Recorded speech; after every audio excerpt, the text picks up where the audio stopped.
Hi hello M क्रिएटेशनमध्ये सगळ्यांचं स्वागत आहे. तर चला आज आपण मसूरची डाळ बनवणार आहोत. तर इथे मी 1 वाटी मसूरची डाळ अशी छान शिजवून घेतलेली आहे. इथे बघू शकता.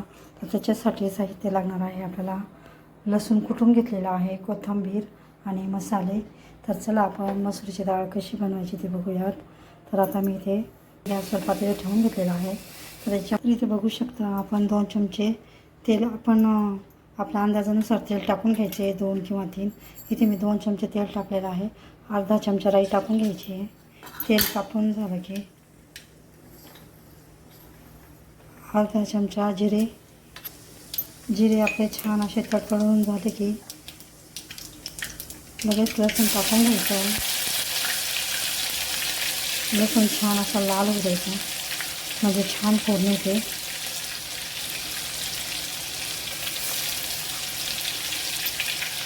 लसूण आता छान असा लाल झालेला आहे. इथे बघू शकता. कोथिंबीर टाकून घ्यायची.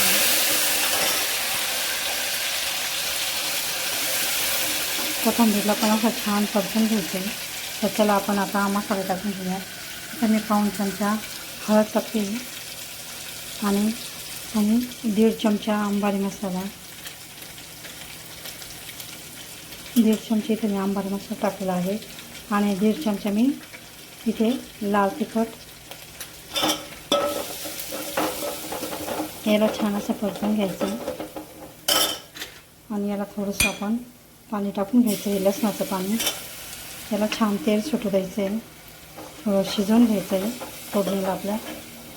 नंतर त्याच्यात आपण डाळ टाकून घेणार आहोत आणि अशी उकळी फुटलेली आहे आणि तेल पण सुटलेलं आहे. इथे बघू शकता. असं छान आपल्या फोडणीला तेल सुटलेलं आहे. मसूरची डाळ अशी छान टाकून घ्यायची आहे. इथे बघू शकता या अशा पद्धतीने. आणि तुम्ही याला घट्ट पातळ तुमच्या आवडीनुसार ठेवू शकता. इथे मी थोडी पातळच केलेली आहे. इथे बघू शकता. आता याला छान असे 2-3 उकळ्या काढून घ्यायच्या आहे. तर अशी आपली छान मसूरची डाळ तयार होते. आणि ही मसूरची डाळ तुम्ही भाकरीसोबत, पोळीसोबत, वरण भातासोबत, खिचडीसोबत पण तुम्ही खाऊ शकता. तर अशा पद्धतीची मसूरची डाळ तुम्ही नक्की करून बघा. व्हिडिओ आहे. साधारण 1 चमचा मीठ टाकते. मीठ टाकल्यानंतर याला छान असं मिक्स करून घ्यायचे पूर्ण भाजीमध्ये. इथे बघू शकता या अशा पद्धतीने. तर अशी आपली छान मसूरची डाळ तयार झालेली आहे. तर आवडल्यास लाईक करा, शेअर करा, चॅनलला सबस्क्राईब करा.